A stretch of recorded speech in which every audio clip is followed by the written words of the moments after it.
Assalamualaikum warahmatullahi wabarakatuh. Selamat pagi anak-anak, apa kabarnya? Jumpa kembali dengan JJ kali ini, yaitu pembelajaran jarak jauh. Pada hari ini yaitu pembelajaran tema. Seperti biasa, mengawali pembelajaran dibiasakan dahulu dengan berdoa masing-masing.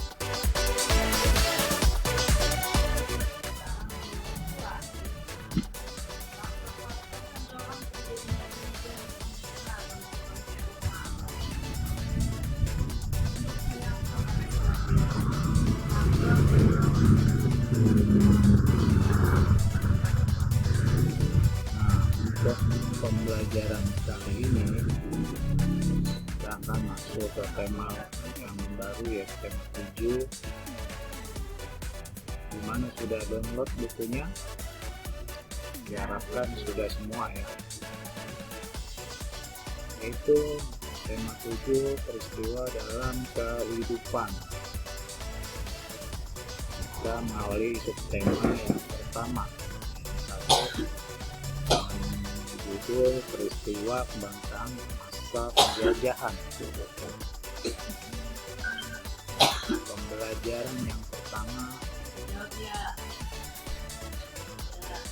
kelas 5C SDN Kalibaru 2, Kecamatan Satria susun oleh Ovid Graha SPD.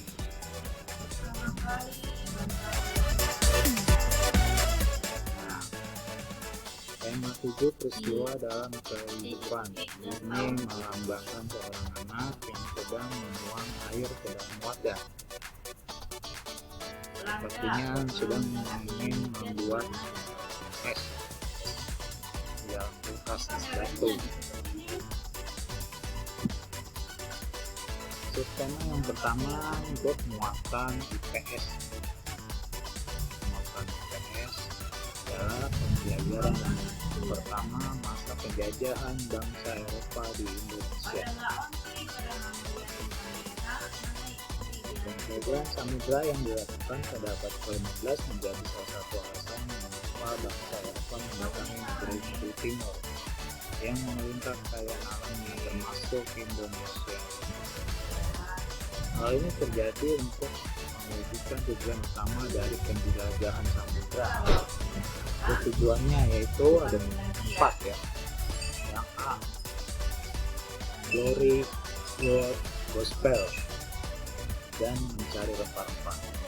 Apa itu glory? Glory adalah mencapai kejayaan.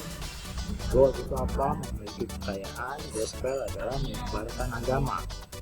Dan mencari rempah-rempah ini tujuan utama penjelajah samudra. Jadi ini disebut dengan 3G ya, semboyan 3G. Apa 3G? Glory, God, Gospel ya. Di sini gambarnya adalah sebuah rempah-rempah ya. Ini rempah bangsa Indonesia adalah cengkeh.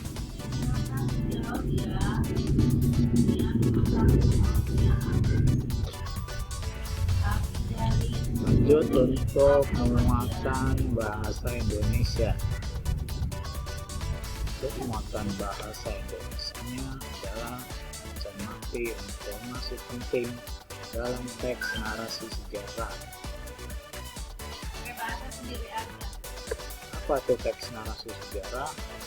Teks yang berisi tentang cerita peristiwa sejarah yang terjadi pada masa lampau. Peristiwa sejarah tersebut disampaikan berdasarkan fakta yang terjadi dan disampaikan dalam bentuk narasi atau urutan cerita.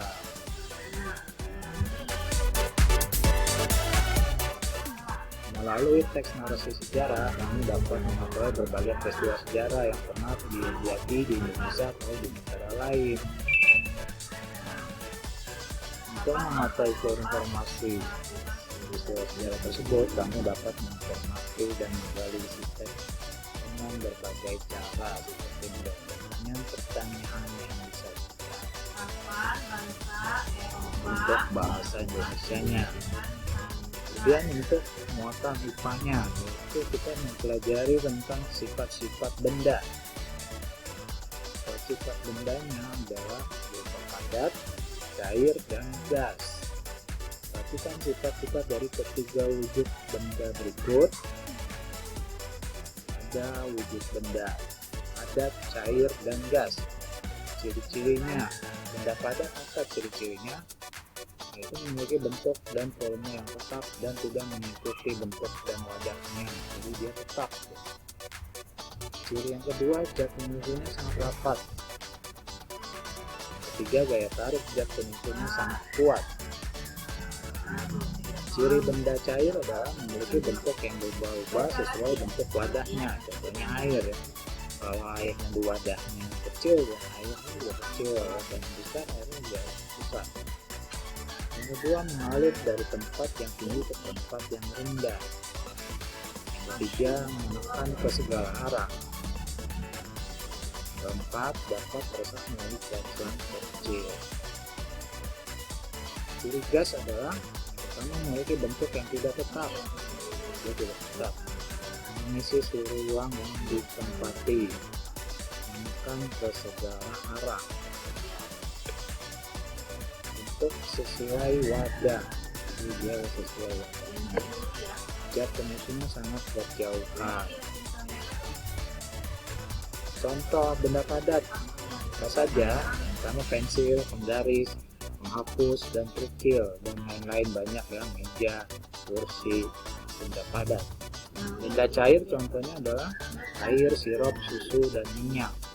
Contohnya yang cair ya, dan lain-lain, bisa ya, kopi bisa.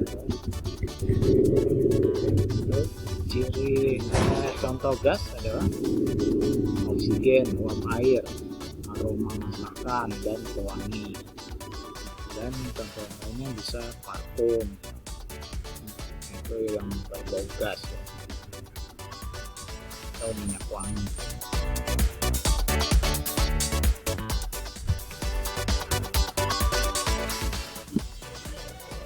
Nah, berikutnya adalah gelas. Ini ada sebuah gambar gelas dan berisi airnya. Gelas adalah benda padat, air di dalamnya adalah benda cair.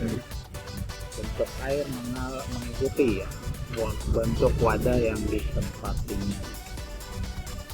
Itu merupakan benda padat dan cair.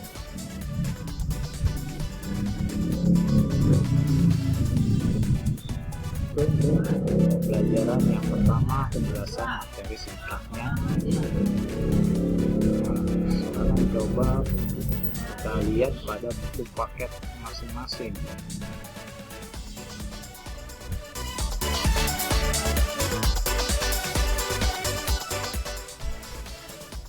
Nah, ini buku paket yang kita gunakan.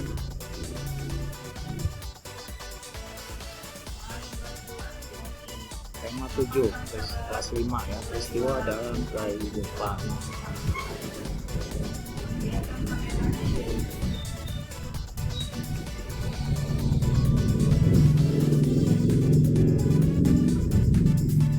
Ini buku kita ya, buku yang kita pelajari atau kita pakai.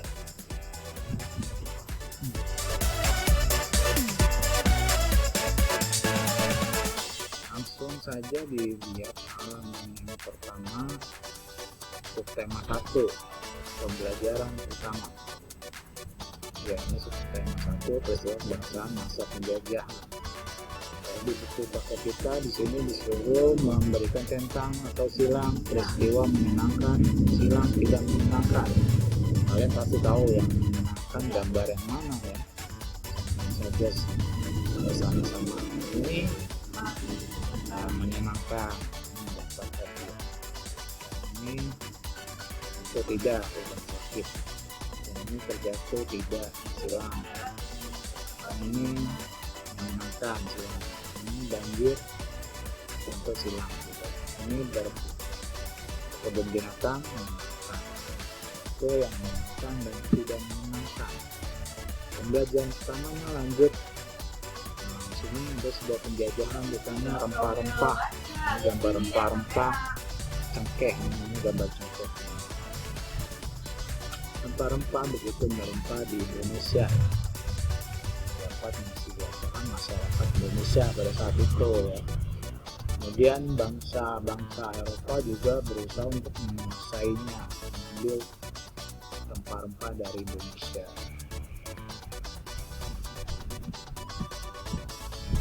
Langsung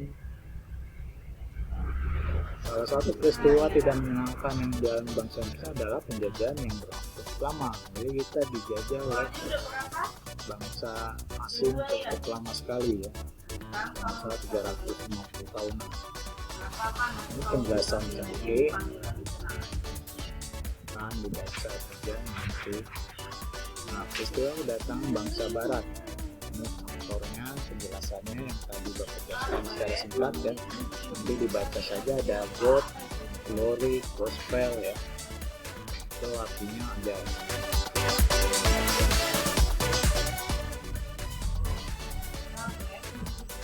Nah, sudah jelas, kalau sudah jelas. Sekarang untuk tugasnya adalah ayo berlatih. Coba dijawab berdasarkan bacaan yang tadi sesuai pertanyaan. Kedatangan bangsa Barat nomor 1 sampai nomor 6, halaman 6. Akan ditulis di buku. Ini bahasanya dibaca. Kemudian tugas yang kedua adalah halaman 9, ayo menulis. Ini tuliskan kembali 3G, semboyan 3G, Gospel, Glory. Apa maksudnya di sini ditulis di bukumu masing-masing sampai bawah ini alasan dan setuju atau tidak setujunya ya. Terdapat pada halaman 9. Jelas tugasnya ada 2 tadi, halaman 6 dan 9. Akan kerjakan di buku masing-masing, kemudian difoto dan kirim ke Telegram Pak Guru. Sekian pelajaran hari ini dan penjelasannya, mudah-mudahan cukup bermanfaat. Kalau kurang jelas silakan boleh tanya WA atau telepon Pak Guru ya. Terima kasih. Assalamualaikum warahmatullahi wabarakatuh.